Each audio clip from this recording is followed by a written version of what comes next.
بسم اللہ الرحمن الرحیم۔ الفن الاول علم المعانی، پہلا فن علم معانی کے بارے میں ہے۔ اس کتاب کے اندر چونکہ 3 فن ہے، بلاغت کی کتابوں میں تینوں فن ذکر کیے جاتے ہیں، علم معانی، بیان اور بدیع۔ تو پہلا فن علم معانی میں ہے۔ قدمہ علی البیان، یہ بتایا تھا کہ علم بدیع وہ تو توابع میں سے ہے، علم بدیع تو توابع میں سے ہے، بلاغت کا حصہ اصل علم معنی اور بیان ہے۔ تو علم معنی اور بیان جب 2 اصل بلاغت کے حصے ہیں تو اس میں سے علم معنی کو پہلے ذکر کیا، علم بیان کو بعد میں، اس کی کیا وجہ ہے؟ تو علامہ تفتزانی رحمہ اللہ فرماتے ہیں کہ علم معنی اور علم بیان کا آپس میں تعلق دیکھا جائے تو یہ کچھ ایسا ہے جیسا مفرد اور مرکب کا آپس میں تعلق ہوتا ہے۔ مفرد پہلے ہوتا ہے، مرکب بعد میں ہوتا ہے۔ مفردوں سے مل کر مرکب بنتا ہے، تو پہلے مفرد کی بحث کی جاتی ہے، اس کے بعد پھر مرکب کی بحث کی جاتی ہے۔ تو علم معنی اور بیان کو اگر دیکھا جائے تو وہ بھی مفرد اور مرکب سے ملتے جلتے ہیں، حقیقتاً مفرد مرکب نہیں ہے، کیونکہ مفرد اور مرکب کے اندر وہی مفرد، چند مفردات کا مجموعہ وہی مرکب ہوتا ہے نا، تو یہ ویسا نہیں ہے، اس میں تھوڑا سا فرق ہے، اس لیے کہا بمنزلتی قدمہ علی البیانی، اس کو علم معنی کو علم بیان پر مقدم کیا، لکونہ منہ بمنزلۃ المفرد من المرکب، کہ یہ مفرد اور مرکب کا جو آپس میں تعلق ہے اس جیسا تعلق ان میں بھی پایا جاتا ہے۔ تو اب ان میں وہ تعلق کیسا ہے؟ علم معنی اور بیان میں وہ تعلق کس طرح ہے؟ تو فرماتے ہیں لأن البیان علم یعرف به ایراد المعنی الواحد فی تراکیب مختلفۃ بعد رعایت المطابقت لمقتضی الحال۔ علم معنی کے اندر مقتضی حال سے مطابقت پیدا کرنا، مقتضی حال کے مطابق کلام لانا، اس کو سمجھا جاتا ہے، اور علم بیان کے اندر اسی چیز کو مختلف انداز سے بیان کرنا، اس کو سمجھا جاتا ہے۔ تو جو مقتضی حال کے مطابق کلام لانا یہ سمجھ آئے گا تو پھر اس کے مختلف طریقے سمجھ آئیں گے، مختلف طریقے پہلے آ جائیں اور مقتضی حال سے مطابقت بعد میں آئے، ایسا نہیں ہو سکتا، کیونکہ مقتضی حال کی مطابقت ہوگی، پھر اسی کو مختلف طریقوں سے بیان کرنا ہوگا تو وہ علم بیان ہوگا۔ تو اس لیے علم معنی مقدم ہوا تو مصنف نے بھی اس کو مقدم کر دیا۔ لأن البیان، کیونکہ علم بیان جو ہے علم وہ ایسا علم ہے یعرف بھی ایراد المعنی الواحدی، جہاں پر یہ پہچانا جاتا ہے کہ ایک معنی کو، ایک مفہوم کو فی تراکیب مختلفۃ، ایک معنی کو، ایک مفہوم کو مختلف تراکیب میں ذکر کرنے کا طریقہ، بعد رعایت المطابقت لمقتضی الحال، مقتضی حال کی مطابقت کی رعایت کرنے کے بعد، ففی زیادت اعتبار لیست فی علم المعانی، لہٰذا پتہ چلا کہ علم بیان کے اندر ایک اضافہ ہے جو علم معنی میں نہیں ہے، جو چیز علم معنی میں ہے وہی علم بیان میں بھی ہے، اور اس کے ساتھ کچھ اور بھی اضافہ ہے۔ تو اس طریقے سے گویا کہ یہ مفرد اور مرکب والا تعلق بنا۔ والمفرد مقدم علی المرکب طبعا، اور مفرد جو ہوتا ہے وہ مرکب پر طبعی طور پر مقدم ہوتا ہے۔ طبعاً کس طرح مقدم ہوتا ہے؟ طبعاً مقدم ہونے کا مطلب یہ ہے کہ مرکب چونکہ مفرد کا محتاج ہوتا ہے تو محتاج الیہ پہلے ہوتا ہے، محتاج بعد میں ہوگا۔ مرکب مفردات کا محتاج ہوتا ہے نا، مفردات آئیں گے تو مرکب بنے گا، تو مرکب مفردات کا محتاج ہے، مفردات بنے گے محتاج الیہ، تو محتاج الیہ پہلے ہوتا ہے اور محتاج بعد میں ہوتا ہے، یہ ہے طبعی تقدیم۔ تو طبعی تقدیم کا لحاظ رکھتے ہوئے وضعی تقدیم بھی آ جاتی ہے۔ اسی طرح یہاں پر بھی کیا گیا، علم معنی اور علم بیان میں تقدیم علم معنی کی علم بیان پر تقدیم طبعی پائی جاتی ہے کہ علم بیان محتاج ہے علم معنی کا، تو جب علم معنی طبعاً مقدم ہوا تو اس کو وضعاً بھی مقدم کر دیا، کتاب کے اندر بھی مقدم کر دیا تاکہ وضع طبع کے مطابق ہو جائے۔ وقبل الشروع فی مقاصد العلم، اور مصنف نے علم معنی کے مقصود کو شروع کرنے سے پہلے اشارہ الی تعریفہ و ضبط ابوابہ اجمالاً، مصنف نے ڈائریکٹ علم معنی کو شروع نہیں کیا بلکہ اس کی تعریف ذکر کی، علم معنی کی تعریف ذکر کی، اور پھر علم معنی کے ابواب کا اجمالی خاکہ پیش کیا۔ تو ایسا کیوں؟ جب علم معنی شروع کر رہے ہیں تو علم معنی کو شروع کر دینا چاہیے ڈائریکٹ، یہ تو اضافی چیزیں ہیں نا، تعریف تو علم معنی سے خارج ہے، پیچھے جو مقدمہ ہے اسی میں ذکر کر دیتے، یا الگ سے مقدمہ بنا دیتے، علم معنی کا الگ مقدمہ بنا دیتے، اس میں ذکر کر دیتے۔ تو علم معنی جب بولا ہے تو اس میں تو پھر ڈائریکٹ علم کو شروع کرنا چاہیے۔ تو مصنف نے ایسا کیوں کیا؟ فرماتے ہیں لیکون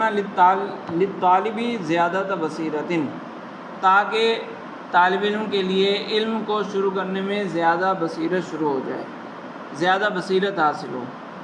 تو اصل میں علم، جو بھی علم ہوتا ہے وہ مسائل کے مجموعے کا نام ہوتا ہے۔ جب کہا علم المعانی تو پھر وہ مسائل ذکر ہونے چاہیے، مسائل کو ہی علم معنی کہا جائے گا۔ کسی بھی علم کے جو مسائل ہوتے ہیں انہی پر علم کا اطلاق ہوتا ہے، تو دیگر چیزوں پر علم کا اطلاق نہیں ہوتا۔ تو یہاں پر جو انہوں نے علم کا اطلاق کیا اور آگے ڈائریکٹ بغیر کسی اشارے کے، یعنی جدا کیے بغیر ڈائریکٹ بات شروع کر دی، تو اس طرح شامل کرنا درست نہیں ہے۔ سمجھ آئے کہ نہیں؟ جو چیزیں علم سے خارج ہوتی ہیں ان کو اگر الگ ذکر کر دیا جائے، کوئی ہیڈنگ وغیرہ لگا دی جائے، کوئی ایسا اشارہ کر دیا جائے، کوئی علامت لگا دی جائے جس سے پتہ چل جائے کہ یہ علم کا مقصودی حصہ نہیں ہے، پھر تو درست ہوتا ہے۔ لیکن اگر بغیر کسی علامت کے، بغیر کسی اشارے کے علم کے اندر اضافی چیزوں کو شامل کر دیا جائے تو یہ غلط ہوتا ہے۔ یہاں پر علم معنی شروع ہوا تو علم معنی کے اندر بغیر کوئی ہیڈنگ لگائے، مقدمہ وغیرہ کی ہیڈنگ لگائے بغیر مصنف نے کچھ اضافی چیزیں ذکر کر دیں جو علم معنی کے مسائل نہیں ہیں۔ تو اس لیے یہاں پر اعتراض ہوتا ہے کہ جو علم ہوتا ہے وہ تو مسائل کا مجموعہ ہوتا ہے، تو مسائل کو شروع کرنا چاہیے۔ یہ جو اضافی چیزیں ہیں یہ مصنف نے کیوں شروع کر دی؟ نام علم کا دیا اور اضافی چیزیں شروع کر دیں، تو یہ تو درست نہیں ہے۔ تو اس کا جواب یہ دیا ہے کہ علم کے جو مسائل ہیں وہ ہیں موقوف علم کی تعریف پر۔ کسی بھی علم کے مسائل وغیرہ، کسی بھی علم کے مسائل جو ہوتے ہیں وہ تعریف وغیرہ پر موقوف ہوتے ہیں، کہ تعریف وغیرہ آئے گی تو پھر مسائل کو شروع کیا جا سکتا ہے۔ لیکن موقوف علیہ کا وہ اصلی والا معنی مراد نہیں ہے۔ ایک ہوتا ہے موقوف علیہ طبعی طور پر، طبعاً جو موقوف علیہ ہوتا ہے اس میں تو یہ ہوتا ہے کہ موقوف علیہ کے بغیر موقوف پایا ہی نہیں جا سکتا۔ حالانکہ علوم میں بعض اوقات ایسا ہوتا ہے کہ ایک علم کی دو کتابیں اگر آپ اٹھائیں گے تو ایک کتاب میں ڈائریکٹ مسائل شروع کیے ہوئے ہیں اور دوسری کتاب میں مسائل سے پہلے تعریفات وغیرہ بھی ذکر ہیں۔ تو موقوف علیہ سے یہاں مراد وہ والا موقوف نہیں ہے، موقوف علیہ نہیں ہے، بلکہ اس سے مراد ہے اچھے طریقے سے شروع کرنا، کہ علم کو اچھے طریقے سے شروع کرنا موقوف ہے تعریفات پر۔ اس طرح علم کو پڑھنا کہ اس میں پختگی آئے، اس میں اچھے طریقے سے بات واضح ہو جائے، اس طرح علم کو شروع کرنا موقوف ہے علم کی تعریف پر۔ بغیر تعریف کے شروع کریں گے تو بھی علم شروع ہو جائے گا، لیکن اگر تعریفات وغیرہ ذکر کی جائیں گی تو علم میں بصیرت پیدا ہوگی۔ جیسے آپ نے کسی جگہ پر جانا ہے،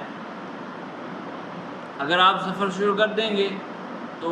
پوچھ کے لوگوں سے ادھر ادھر پہنچ ہی جائیں گے، لیکن اگر آپ کو کچھ علامات بتا دی جائیں، پہلے ہی علامات پتہ ہوں کہ یہ فلاں فلاں علامت آئے گی، تو اس طریقے سے اگر ان علامتوں کی پیروی کرتے ہوئے آپ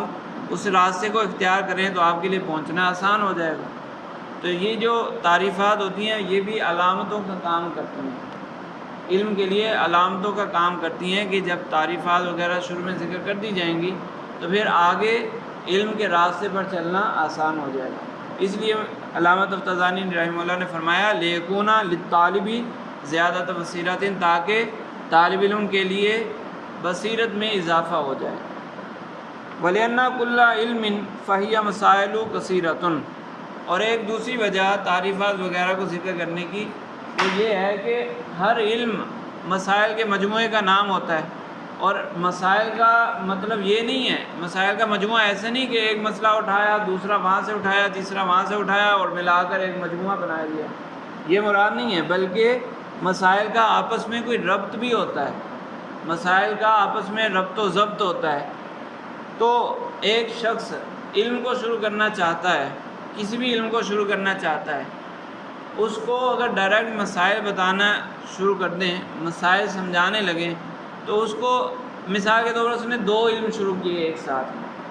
2 علم پڑھنا شروع کیے، اب اس کو مسائل سکھانے شروع کر دیے، تو اب اس پر معاملہ مشتبہ ہو جائے گا کہ یہ والا مسئلہ اس علم میں جائے گا یا اس علم میں جائے گا۔ لیکن اگر اس کو شروع میں تعریفات بتا دی جائیں، وہ چیز بتا دی جائے جس کے ذریعے مسائل آپس میں ملے ہوئے ہوتے ہیں، مسائل کا آپس میں ربط جس اعتبار سے ہوتا ہے وہ اعتبار بتا دیا جائے، تو اب جو بھی مسئلہ اس کے سامنے آئے گا، چاہے 4 علموں کو ایک ساتھ شروع کرے، وہ فوراً بتا دے گا کہ یہ مسئلہ اس کے ذہن میں آ جائے گا کہ یہ مسئلہ فلاں کاپی میں لکھنا ہے، یہ مسئلہ فلاں کاپی میں لکھنا ہے۔ تو اس لیے علم کے شروع کرنے سے پہلے تعریفات ذکر کر دی جاتی ہیں تاکہ وہ جو ربط ضبط ہے وہ سمجھ آ جائے، مسائل کے درمیان جو تعلق ہے وہ سمجھ آ جائے اور پتہ چل جائے کہ یہ مسئلہ اسی علم سے تعلق رکھتا ہے۔ تو فرماتے ہیں وَلِأَنَّ كُلَّ عِلْمٍ فَهِيَ مَسَائِلُ كَثِيرَةٌ، اور ایک وجہ یہ بھی ہے کہ جو بھی علم ہوتا ہے وہ مسائل کے مجموعے کا نام ہوتا ہے، کثیر مسائل ہوتے ہیں اس میں، لیکن مسائل ایسے ہی متفرقہ نہیں ہوتے، تضبطها جہۃ وحدۃ، ان تمام مسائل کو باندھتی ہے ایک جہت، یعنی ان کا آپس میں تعلق ہوتا ہے ایک اعتبار، بے اعتباریہ تعد علما واحدا، اور اسی ربط و ضبط کے اعتبار سے اس علم کو ایک علم شمار کیا جاتا ہے، تفرد بالتدوین، اور اس کو الگ سے مدون کیا جاتا ہے، کتابوں میں الگ سے لکھا جاتا ہے۔ میں نے کہا نا کہ ایک شخص، ایک طالب علم نے 2-3 علم اکٹھے پڑھنا شروع کر دیے تو وہ الگ الگ کاپیاں بنائے گا سب کی اور اس میں لکھنا شروع کرے گا، تو یہ تو نہیں ہے کہ جو مسئلہ آیا بس لکھتا گیا، وہ یہ دیکھے گا کہ اس کاپی میں یہ اس علم کے متعلق مسئلہ لکھنا ہے اور اس کاپی میں اس علم کے متعلق مسئلہ لکھنا ہے، تو تدوین لکھنے کے اعتبار سے جدا جدا کیا جاتا ہے اسی ضبط کے اعتبار سے۔ ومن حاول تحصیل کثرۃ تضبطها جہۃ وحدۃ، اور جو ارادہ کرے کہ میں ان کثیر مسائل کو سیکھ لوں جن کو ایک جہت آپس میں باندھتی ہے، فعلیہ، تو اس پر لازم ہے، ان یعرفها، کہ وہ اس جہت کو جان لے، وہ جو ایک ربط ہے، ایک تعلق ہے مسائل کے درمیان، جس چیز کے ذریعے ان سب مسائل کو آپس میں باندھا جاتا ہے، اس چیز کو پہچان لے، ان یعرفها بتلک الجہت، اس جہت کو جان لے، لئلا یفوتہ ما یعنیہ، تاکہ جس مقصد کو اس نے شروع کیا وہ مقصد فوت نہ ہو، ولا یضیع وقتہ فیما لا یعنیہ، اور اس کا وقت ان چیزوں میں ضائع نہ ہو جو اس کا مقصود نہیں ہے۔ اس نے ارادہ تو کیا تھا علم نحو شروع کرنے کا، لیکن چونکہ اس کو ربط و ضبط پتہ نہیں تھا تو بہت سارے مسائل اس کے بعد صرف کے آگے، کچھ بلاغت کے آگے، تو جو مقصود تھا علم میں نحو کو حاصل کرنا وہ تو اس کو ملا نہیں، جو مقصود تھا وہ ملا نہیں اور اس کا وقت ضائع ہو گیا غیر مقصودی چیز میں۔ اس لیے اس ربط و ضبط کو جاننا ضروری ہے۔ فقال، تو اس لیے مصنف نے پہلے علم معنی کی تعریف کر دی کہ وہ ہوا علم، علم معنی ایک علم ہے، ای ملکتن۔ علامہ تفتزانی رحمہ اللہ فرماتے ہیں کہ یہاں علم سے مراد ملکہ ہے۔ ملکہ ایک صلاحیت، ایک قوت، جس کی تفصیل پیچھے آئی بھی تھی۔ ملکتن یقتدر بہا علی ادراکات جزئیت۔ علم ایک ایسا ملکہ ہے جس کے ذریعے وہ جزئی ادراکات پر قادر ہوتا ہے۔ کوئی بھی علم ہو، علم کے اندر چونکہ مسائل ہوتے ہیں اور مسائل کلیہ ہوتے ہیں، قواعد کلیہ ہوتے ہیں، ان قواعد کلیہ کو جاننے سے، ان قواعد کلیہ کو پہچاننے سے اس کے اندر ایک صلاحیت پیدا ہو جاتی ہے جس کی بنیاد پر وہ جزئی ادراکات کو معلوم کر سکتا ہے۔ جیسے نحو کا مسئلہ اس نے پڑھ لیا، کل فاعل مرفوع، تو یہ تو قاعدہ کلیہ ہے، قاعدہ کلیہ ہے نا یہ۔ اب جزئی مسائل یعنی ضرب زید، ضرب زید کے اندر زید کو کیا پڑھنا ہے، یہ جزئی ادراک ہے۔ یہ کیسے آئے گا؟ اسی قواعد سے حاصل شدہ صلاحیت کی بنیاد پر۔ تو ملکتن علم ایک ایسا ملکہ ہے، ایک صلاحیت ہے، یقتدر بہا، جس کے ذریعے وہ قادر ہوتا ہے علی ادراکات جزئیت، جزئی ادراکات پر۔ ویقال لہ الصناعۃ ایضا، اور اس کو صناعت بھی کہا جاتا ہے، علم کو صناعت بھی کہا جاتا ہے۔ صناعت اصل میں فن کے معنی میں ہے، یہ جو پیشے ہوتے ہیں جس میں عملی کوئی کام کیا جائے نا، جس میں عمل کا دخل ہو، کچھ عمل کرنا ہو، اس کو صنعت کہتے ہیں۔ تو اس لیے علم کو صنعت بھی کہا جاتا ہے، ایک فن کا نام دیا جاتا ہے۔ بیان ذالک، اس کا بیان، یعنی یہ جو کہا کہ علم کے ذریعے، علم ایک ایسا ملکہ ہے جس کے ذریعے وہ جزیات، ادراک جزیہ پر قادر ہوتا ہے، اس کی تفصیل کیا ہے؟ فرماتے ہیں کہ انا وادیہ ھذا الفن مثلا وضع عدۃ اصول، اس فن کے بنانے والے نے، علم معانی کے بنانے والے نے کیا کیا؟ اس نے بلغاء کی تراکیب میں تتبع کر کے کچھ قواعد نکالے، کچھ قواعد مقرر کیے، ٹھیک ہے، اور اس نے ان قواعد کو ایک جگہ جمع کر دیا۔ تو جو شخص ان قواعد کو جان لے گا، ان قواعد کی پہچان اس کو حاصل ہو جائے گی اور اس کی کچھ پریکٹس کرے گا، تو اس کو ایک ایسی قوت حاصل ہو جائے گی، اس کے اندر صلاحیت پیدا ہو جائے گی کہ وہ پھر اس کی جزیات اور اس کی تفاصیل کو جب چاہے حاصل کر سکتا ہے۔ جیسے اگر کوئی شخص علم نحو پڑھ لیتا ہے تو جتنے اس نے قواعد پڑھے ہیں وہ سارے کے سارے ہر وقت ذہن میں مستحضر نہیں ہوتے، ہر وقت وہ سارا کا سارا علم مستحضر تو نہیں ہوتا، لیکن جس نے علم نحو پڑھ لیا، اب جب وہ عربی عبارت کو پڑھنا چاہے گا، عربی عبارت کی طرف متوجہ ہوگا، تو ضرورت کے تحت وہ سارے قواعد آتے رہیں گے اور وہ صحیح عبارت بھی پڑھ لے گا اور اس کا ترجمہ بھی صحیح طرح سے کر لے گا، اس کو سمجھ لے گا۔ تو یہ جو علم معنی ہے، اس میں بھی یہی ہے کہ بلغاء کی عبارات کو دیکھ کر قواعد وضع کیے گئے، جو شخص ان قواعد کو اچھے طریقے سے جان لے گا تو اس کے اندر ایک صلاحیت پیدا ہو جائے گی کہ جب وہ کلام کرنا چاہے، جس مقام پر وہ کلام کرنا چاہے، تو اس کے ذہن میں وہ ساری چیزیں وہاں کے مطابق وہ سوچے گا کہ یہاں یہ حال ہے، یہ مقام ہے، اس کے یہ تقاضے ہوتے ہیں، لہٰذا اس تقاضے کو پورا کر کے میں یوں کلام کروں تو درست ہوگا۔ تو ہر وقت وہ چیزیں ذہن میں مستحضر نہیں ہوتی، لیکن جب ضرورت پڑے گی تو ذہن میں آ جائیں گی، خود بخود ذہن میں آ جائیں گی۔ تو فرماتے ہیں کہ انا وادیہ ھذا الفن مثلا، اس فن کو بنانے والے نے وضع عدۃ اصول مستنبطۃ من تراکیب البلغاء، اس نے چند اصول مقرر کیے جو کہ بلغاء کی تراکیب سے استنباط شدہ ہیں۔ یحصل من ادراکها و ممارستها قوت، کہ جو شخص ان قواعد کو جان لے اور ان کی پریکٹس کرے، ان کے ساتھ میل جول ہو اس کا، تو اس کو ایک قوت حاصل ہوگی، بہا یتمکن من استحضارها والالتفات الیہا وتفصیلها متى ارید، قوت حاصل ہو جائے گی تو اس قوت کے ذریعے جب وہ چاہے گا ان سارے قواعد کو ذہن میں مستحضر کرنے پر بھی قادر ہوگا، ان کی طرف توجہ کرنے پر، ان کی تفاصیل میں جانے پر وہ قادر ہوگا۔ وہی العلم، اور یہی علم ہوتا ہے،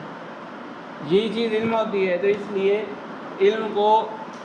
ملکہ کہہ دیا، قوت کہہ دیا۔ یہ ابھی قوت کا ذکر ہوا نا کہ قواعد کے ذریعے اس کو ایک قوت حاصل ہوتی ہے، تو اسی کو تو علم کہا جاتا ہے۔ تو اس سے پتہ چلا کہ علم کی وضاحت میں ملکہ کا لفظ لانا درست ہوا۔ مزید دلیل دیتے ہیں، وَلِذَا قَالُوا، اسی وجہ سے کہا جاتا ہے کہ وجہ الشبہ بین العلم والحیات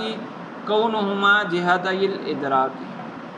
علم اور حیات کے درمیان وجہ شبہ کہا جاتا ہے العلم کالحیاتی، تشبیہ دے دی، اور جہاں تشبیہ ہو وہاں وجہ شبہ بھی ہوتی ہے۔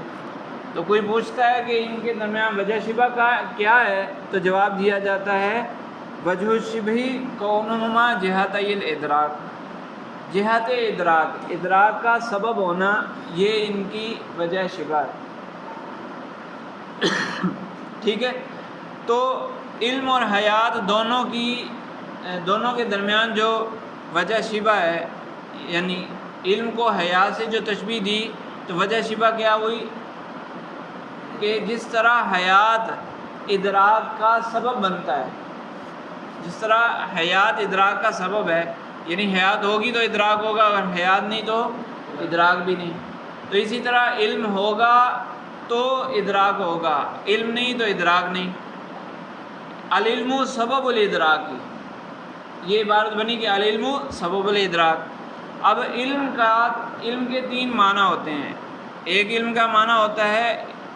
ادراک، اور ایک علم کا معنی ہوتا ہے ملکہ، اور ایک علم کا معنی ہوتا ہے مسائل، قواعد۔ تو یہاں پر اگر العلم سبب الادراک، یہاں پر علم سے مراد ادراک لے لیں تو درست نہیں ہے، کیونکہ سببیت الشیء لنفسہ لازم آئے گی، الادراک سبب الادراک، لہذا یہ تو درست نہیں ہے۔ اور اگر مسائل مراد لیں تو پھر ہوگا کہ المسائل سبب الادراک، یہ بھی درست نہیں ہے، کیونکہ ادراک جس سے حاصل ہوتا ہے وہ مسائل ہے، ادراک کا متعلق کیا ہے، وہ ہے مسائل، تو وہ سبب کیسے بن سکتا ہے؟ لہذا پتہ چلا کہ یہاں پر علم سے مراد ملکہ ہی لیا جائے گا، الملکۃ سبب الادراک۔ اب یہ بات درست ہو جائے گی کہ ملکہ، یہ قوت، یہ صلاحیت ادراک کا سبب ہے، تو پتہ چلا کہ علم بول کر ادراک مراد، علم بول کر ملکہ مراد لیا جا سکتا ہے۔ تو مصنف کے لفظ علم پر علامہ تفتازانی نے جو ملکہ کے لفظ سے وضاحت کی، یہ درست ہے۔ ٹھیک ہے، الا تری انک اذا قلت فلان یعلم النحو، مزید مثال دے رہے ہیں، دلیل دے رہے ہیں، کہہ رہے ہیں کہ اگر تو یہ کہو کہ فلاں کو نحو کا علم حاصل ہے، لا تريد ان جميع مسائل حاضرۃ فی ذہنہ، جب تم یہ کہتے ہو کہ اس کو نحو کا علم حاصل ہے تو علم سے مراد مسائل نہیں ہوتے، یہ مطلب نہیں ہوتا کہ نحو کے سارے مسائل اس کے ذہن میں مستحضر ہیں، بل تريد ان له حالۃ بسیطۃ اجمالیۃ، ان له حالۃ بسیطۃ اجمالیۃ، بلکہ تمہاری مراد یہ ہوتی ہے کہ اس شخص کے پاس ایک ایسی قوت ہے، اس کو ایک ایسی حالت حاصل ہے، ہی مبدأ لتفاصیل مسائلہ، جو کہ مبدأ بنتی ہے نحو کے مسائل کی تفاصیل کے لیے، بہا یتمکن من استحضارہا، اسی صلاحیت، اسی حالت کے ذریعے وہ علم نحو کے اصول، مسائل کو مستحضر کرنے پر قادر ہوتا ہے۔ وَيَجُوزُ أَن يُرِيدَ بِالْعِلْمِ نَفْسُ الْأُصُولِ وَالْقَوَاعِدِ لِأَنَّهُ كَثِيرٌ مَا يُطْلَقُ عَلَيْهَا، پھر مزید ایک بات کر دی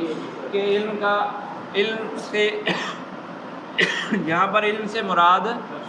نفس اصول و قواعد بھی مراد لیے جا سکتے ہیں، کیونکہ کئی مرتبہ ایسا ہوتا ہے کہ علم بول کر اصول بھی مراد لیے جاتے ہیں، لیکن زیادہ بہتر یہی